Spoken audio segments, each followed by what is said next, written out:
नमस्कार, स्वागत है आपका नेटरिक न्यूज में। आपके साथ मैं हूं सपना दुबे और आप देख रहे हैं नेटरिक टॉप 10। दिल्ली के जामिया और शाहीन बाग इलाके में फायरिंग के कारण दहशत का माहौल बना हुआ है। रविवार देर रात अज्ञात लोगों ने जामिया मिलिया इस्लामिया में हवाई फायरिंग की और फरार हो गए। फायरिंग की इस तीसरी वारदात के बाद से स्टूडेंट ने सुरक्षा का जिम्मा खुद संभाल लिया है और जामिया परिसर में आने जाने वाली हर कार की तलाशी खुद स्टूडेंट ले रहे हैं। रविवार को भोपाल के राजा भोज एयरपोर्ट की दीवार फांदकर एक सिरफिरे युवक ने भारी उत्पात मचाया। उसने हैंगर में खड़े एक हेलीकॉप्टर को बड़ा नुकसान पहुंचाया। सिरफिरे युवक ने पत्थरों से हेलीकॉप्टर के कांच तोड़ डाले और आगे के हिस्से को भी क्षतिग्रस्त कर दिया। कड़ी मशक्कत के बाद उसे हिरासत में लिया गया। चीन के हुनान प्रांत में मुर्गियों के बीच खतरनाक H5N1 फैलने से चीन में बर्ड फ्लू का खतरा सामने आया है। फ्लू फैलने की रिपोर्ट शियोयांग शहर के शुआनक्विंग जिले के एक फार्म से मिली है। फार्म में 7,850 मुर्गियों में से 4500 मुर्गियों की संक्रमण से मौत हो चुकी है।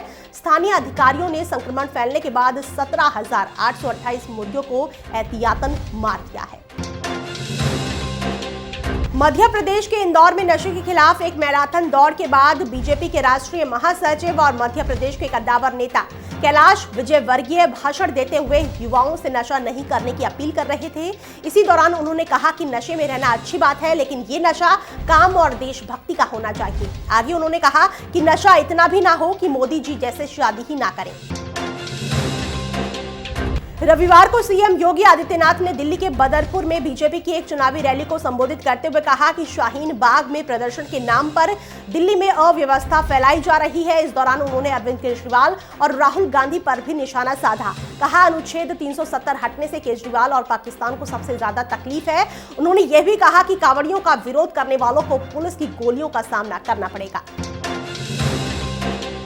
एमके स्टालिन के नेतृत्व वाली डीएमके ने अगले साल तमिलनाडु में होने वाले विधानसभा चुनाव में प्रचार अभियान की रूपरेखा बनाने के लिए डीएमके रणनीतिकार प्रशांत किशोर से मिलाया हाथ। डीएमके अध्यक्ष एमके स्टालिन ने ट्वीट कर लिखा कि ये बताते हुए खुशी हो रही है कि तमिलनाडु के कई प्रतिभाशाली और युवा पेशेवर आईपीएसी के बैनर तले 2021 के चुनाव में हमारे साथ आ रहे हैं और तमिलनाडु को उसका पुराना गौरव वापस दिलाने की योजना में सहायता करेंगे।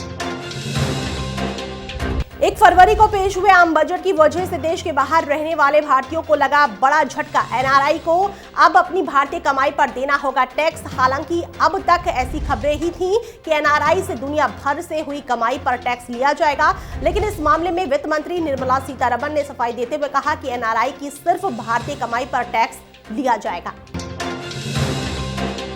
दक्षिण लंदन के स्ट्रीथम में एक शख्स ने लोगों पर चाकू से किया हमला। इस घटना में कई लोग घायल हुए हैं।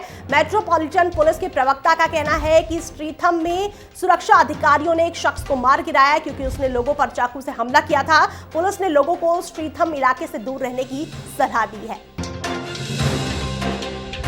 पराग छापेकर नाम के शख्स ने सोशल मीडिया पर एक पोस्ट किया है। पराग ने ट्वीट कर लिखा, मेरे बेटे अबीर ने डिबेट में गोल्ड मेडल जीता है। उसने इस मेडल को अपने फेवरेट किरदार G1 को डेडिकेट किया है। शाहरुख खान ने भी पराग के इस ट्वीट को रीट्वीट किया और कहा कि मेरा प्यार देना हमारे बेटे को।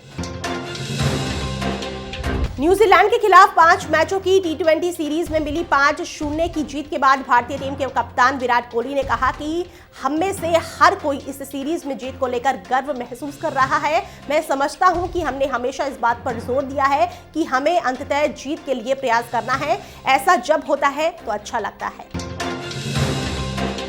फिलहाल नेटरिक टॉप 10 में इतना ही। बाकी ऐसी और लेटेस्ट खबरों के लिए आप हमारे चैनल को सब्सक्राइब करना ना भूलें। आप देख रहे हैं नेटरिक न्यूज, साहस सच कहने का।